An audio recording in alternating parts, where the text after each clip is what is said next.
Hi hello ನಮಸ್ತೆ ಎಲ್ರಿಗೂ welcome to ಭೋಜನ ಉಪಹಾರ ಯೂಟ್ಯೂಬ್ ಚಾನಲ್. ಕಾಮನ್ ಆಗಿ ಎಲ್ಲರ ಮನೆಯಲ್ಲೂ ನೋಡಿ ಜಾಮೂನನ್ನು ಮಾಡೇ ಮಾಡ್ತೀರಾ. ಅದರಲ್ಲಿ ವಿಶೇಷತೆ ಏನಿದೆ ಅಂತ ಕೇಳ್ಬೋದು. ಖಂಡಿತ ತುಂಬಾ ವಿಶೇಷತೆ ಇದರಲ್ಲಿ ಇದೆ. ನಾನು ಎಣ್ಣೆಯನ್ನು ಹಾಕದೆ ಎಣ್ಣೆಯಲ್ಲಿ ಕರಿಯದೆ ಜಾಮೂನನ್ನು ಯಾವ ಥರ ಮಾಡಬೇಕು ಅಂತ ತೋರಿಸ್ತಾ ಇದ್ದೀನಿ. ಈ ವಿಧಾನದಲ್ಲಿ ನೀವು ಮಾಡಿದ್ರೆ ನೋಡಿ ಎಣ್ಣೆಯ ಖರ್ಚು ಕಡಿಮೆ ಆಗುತ್ತೆ. ಜೊತೆಗೆ ತುಂಬಾ ಈಸಿಯಾಗಿ ಮಾಡ್ಕೋಬಹುದು. ಜಾಮೂನ್ ಹಿಟ್ಟು ಬಳಸುವಂಥ ಅವಶ್ಯಕತೆ ಇಲ್ಲ. ತುಂಬಾ ಈಸಿಯಾಗಿ ಮಾಡ್ಕೊಳ್ಳಿ. ಹಾಗಾದರೆ ಜಾಮೂನನ್ನು ಮಾಡುವ ಕ್ರಮ ಹೇಗೆ ಅಂತ ನೋಡೋಣ ಬನ್ನಿ. ಮೊದಲಿಗೆ ನಾನು ಒಂದು ಮಿಕ್ಸಿಂಗ್ ಬೌಲ್ನ ತಗೊಳ್ತಾ ಇದ್ದೀನಿ. ನಂತರ ನೋಡಿ 1 ಕಪ್ಪಷ್ಟು ಮೈದಾ ಹಿಟ್ಟನ್ನು ಹಾಕ್ಕೊಳ್ತಾ ಇದ್ದೀನಿ. ಮತ್ತು ಅರ್ಧ ಕಪ್ಪಷ್ಟು ಹಾಲಿನ ಪುಡಿಯನ್ನು ಹಾಕ್ಕೊಳ್ತಾ ಇದ್ದೀನಿ. ಮತ್ತು ಒಂದು ಅರ್ಧ ಟೀ ಸ್ಪೂನಷ್ಟು ನಾನು ಬೇಕಿಂಗ್ ಪೌಡರ್ ಹಾಕ್ಕೊಳ್ತಾ ಇದ್ದೀನಿ. ಮತ್ತು ಅದೇ ಸ್ಪೂನಿಂದ ಒಂದು ಅರ್ಧ ಟೀ ಸ್ಪೂನಷ್ಟು ಅಡುಗೆ ಸೋಡಾವನ್ನು ಹಾಕ್ಕೊಳ್ತಾ ಇದ್ದೀನಿ. ಓಕೆನಾ. ಹಾಕಿದ್ದು ಆದಮೇಲೆ ಇವಾಗ ಎಲ್ಲವನ್ನು ಚೆನ್ನಾಗಿ ನಾನು ಮಿಕ್ಸ್ ಮಾಡ್ಕೊಳ್ತಾ ಇದ್ದೀನಿ. ಮೈದಾ ಹಿಟ್ಟಿನ ಜಾಗದಲ್ಲಿ ನೀವು ಗೋಧಿ ಹಿಟ್ಟು ಬೇಕಾದರೂ ಬಳಸ್ಬೋದು, ಏನೂ ಸಮಸ್ಯೆ ಇಲ್ಲ. ನಂತರ ನೋಡಿ ಮಿಲ್ಕ್ ಮೇಡ್ ಇದು ಆಪ್ಷನಲ್. ಮನೇಲೇ ಇದ್ದರೆ ಹಾಕ್ಕೊಳ್ಳಿ, ಇಲ್ಲಾಂದರೆ ಸ್ಕಿಪ್ ಮಾಡಿ. ನಮ್ಮ ಮನೇಲಿ ನಾವು ಹೆಚ್ಚಿನದಾಗಿ ಸ್ವೀಟ್ ಮಾಡಬೇಕಾದ್ರೆ ಹಾಕೇ ಹಾಕ್ತೀವಲ್ವ, ಸೊ ಹಾಗಾಗಿ ಇತ್ತು ಹಾಕ್ಕೊಳ್ತಾ ಇದ್ದೀನಿ. ನೀವು ಕೂಡ ಹಾಕ್ಕೋಬೇಕು ಅಂತ ಏನೂ ಇಲ್ಲ, ಇದನ್ನು ಸ್ಕಿಪ್ ಮಾಡಿ, ಏನೂ ಸಮಸ್ಯೆ ಇಲ್ಲ. ಓಕೆನಾ. ಹಾಕಿದ್ದಾದಮೇಲೆ ಮತ್ತೊಮ್ಮೆ ಚೆನ್ನಾಗಿ ಮಿಕ್ಸ್ ಮಾಡಿಬಿಟ್ಟು ನೋಡಿ ಸ್ವಲ್ಪ ಸ್ವಲ್ಪ ಹಾಲನ್ನು ಹಾಕಿಬಿಟ್ಟು ಚಪಾತಿ ಹಿಟ್ಟಿನ ಹದಕ್ಕೆ ಇದನ್ನು ಕಲಿಸ್ಕೊಳ್ತಾ ಇದ್ದೀನಿ. ಓಕೆನಾ. ಒಂದೇ ಸತಿ ಹಾಲನ್ನು ಹಾಕಲಿಕ್ಕೆ ಹೋಗ್ಬೇಡಿ, ಸ್ವಲ್ಪ ಸ್ವಲ್ಪ ಹಾಕಿಬಿಟ್ಟು ಕಲಿಸ್ಕೊಡಿ. ಓಕೆನಾ. ನೋಡಿ ಇವಾಗ ಕಲಸಿದ್ದು ಆದಮೇಲೆ ನಾನು ಇವಾಗೇನು ಮಾಡ್ತಾ ಇದ್ದೀನಿ, 1 ಸ್ಪೂನಷ್ಟು ತುಪ್ಪವನ್ನು ಹಾಕ್ಕೊಳ್ತಾ ಇದ್ದೀನಿ. ಡೈರೆಕ್ಟಾಗಿ ನಾವು ಸ್ಟಾರ್ಟಿಂಗಲ್ಲಿ ಹಾಕಿದಾಗ ಏನಾಗ್ಬಿಡುತ್ತೆ, ಗಂಟಾಗ್ಬಿಡುತ್ತಲ್ವ, ಸೊ ಹಾಗಾಗಿ ನೋಡಿ ಈ ಟೈಮಲ್ಲಿ ತುಪ್ಪ ಅಥವಾ ಎಣ್ಣೆ ಯಾವುದಾದ್ರೂ ಹಾಕ್ಕೊಳ್ಳಿ.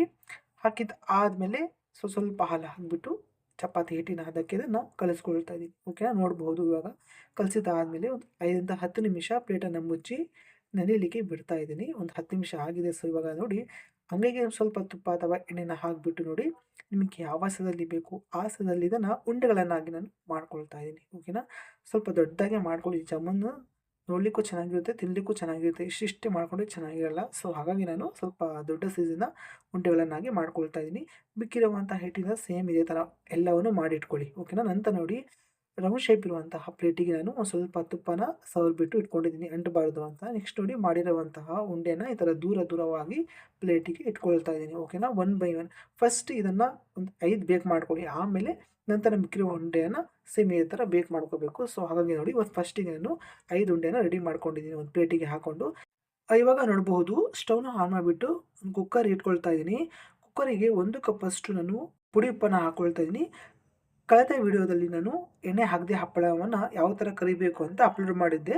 ಸೊ ಇವಾಗ ಮತ್ತೆ ಅದೇ ಉಪ್ಪನ್ನು ರಿಯೂಸ್ ಮಾಡ್ತಾ ಇದ್ದೀನಿ. ಯಾರಾದರೂ ನೋಡಿಲ್ಲ ಅಂದರೆ ಆ ವಿಡಿಯೋ ನೋಡ್ಕೊಂಡು ಬನ್ನಿ. ಇವಾಗ ನೋಡಿ ಕುಕ್ಕರ್ನ ಲಿಡ್ ರಬ್ಬರ್ ಹಾಕಿರ್ತೀವಿ, ಆ ರಬ್ಬರ್ನ ಮತ್ತು ವಿಸಲ್ನ ರಿಮೂವ್ ಮಾಡ್ತಾ ಇದ್ದೀನಿ. ಓಕೆನಾ. ನಂತರ ನೋಡಿ ಇವಾಗ ತುಂಬಾ ಹೀಟ್ ಆಗಿದ್ದೆ. ಸೊ ನಿಧಾನವಾಗಿ ಇವಾಗ ನಾನು ಆ ಜಾಮೂನು ಇಟ್ಟಿರುವಂಥ ಪ್ಲೇಟ್ನ ಇಟ್ಕೊಳ್ತಾ ಇದ್ದೀನಿ. ಈ ಥರ ಕೆಳಗಾಗಿರುತ್ತೆ ಎಲ್ಲ ಜಾಮೂನು ಏನು ಮಾಡಬೇಕು ಎಲ್ಲವೂ ಮತ್ತೊಂದು ಸತಿ ಚೆನ್ನಾಗಿ ಈ ಥರ ದೂರವಾಗಿ ಜೋಡಿಸ್ಕೋಬೇಕು. ಓಕೆನಾ. ನಂತರ ನೋಡಿ ಇವಾಗ ಕುಕ್ಕರ್ನ ಲಿಡ್ ನಾನು ಕ್ಲೋಸ್ ಮಾಡಿಬಿಟ್ಟು 10ರಿಂದ 15 ನಿಮಿಷಗಳ ಕಾಲ ಇದನ್ನು ಬೇಕ್ ಮಾಡ್ಕೊಳ್ತಾ ಇದ್ದೀನಿ. ಓಕೆನಾ.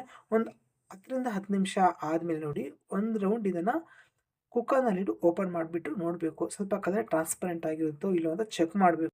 ನೋಡಬಹುದು ಕುಕ್ಕರ್ನ ಲಿಡ್ ಓಪನ್ ಮಾಡಿಬಿಟ್ಟು ನಾನು ತೋರಿಸ್ತಾ ಇದ್ದೀನಿ. ಕರೆಕ್ಟಾಗಿ ಇವಾಗ ಬೆಂದಿರುತ್ತೆ. ಇದು ಕಂದು ಬಣ್ಣ ಏನು ಬರಲ್ಲ ನೋಡಿ, ಇಷ್ಟು ಬಂದರೆ ಸಾಕು. ಓಕೆನಾ. ಇಷ್ಟು ಬಂದರೆ ಆಲ್ಮೋಸ್ಟ್ ಇದು ಒಳಗೆ ಬೆಂದಿರುತ್ತೆ, ಜೊತೆಗೆ ಕ್ರಿಸ್ಪಿನೆಸ್ ಇರುತ್ತೆ. ಓಕೆನಾ. ಇವಾಗ ನಾನು ಸ್ಟವ್ನ ಆಫ್ ಮಾಡಿಬಿಟ್ಟು ಕೆಳಗೆ ಇಳಿಸ್ಕೊಳ್ತಾ ಇದ್ದೀನಿ.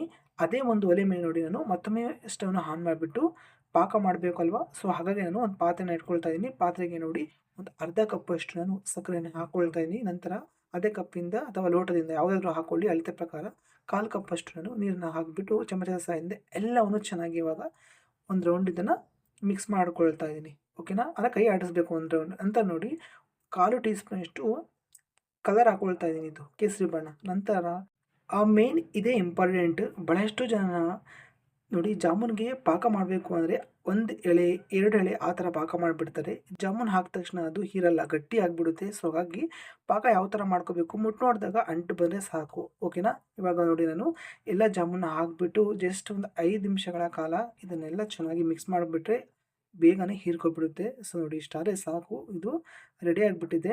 ಇವಾಗ ನೋಡಿ ಫೈನಲ್ ಆಗಿ ಇವಾಗ ಡ್ರೈ ಜಾಮೂನ್ ಮಾಡಿರೋದಲ್ವ, ಸೊ ಹಾಗೆ ಸ್ವಲ್ಪ ಒಣಕಾಯಿ ತುರಿಯನ್ನು ತುರಿದ್ಬಿಟ್ಟು ಹಾಕ್ಕೊಳ್ತಾ ಇದ್ದೀನಿ. ನೀವೇನಾದರೂ ಪಾಕ ಮಾಡ್ಕೊಳ್ತೀರಾ, ಪಾಕದ ಜಾಮೂನ್ ಬೇಕು ಅಂತ ಹೇಳಿದರೆ ಸ್ವಲ್ಪ ಪಾಕವನ್ನು ಜಾಸ್ತಿ ಮಾಡಿಬಿಟ್ಟು ಮಾಡ್ಕೊಳ್ಳಿ, ತುಂಬ ಚೆನ್ನಾಗಿರುತ್ತೆ. ನಾವು ಪಾಕ ಜಾಮೂನ್ ಸ್ವಲ್ಪ ರೇರ್ ತಿನ್ನೋದು, ಸೊ ಹಾಗೆ ಡ್ರೈ ಜಾಮೂನ್ ಮಾಡಿದ್ದೀನಿ. ಸೊ ನೋಡಿ ಇವಾಗ ತೋರಿಸ್ತಾ ಇದ್ದೀನಿ.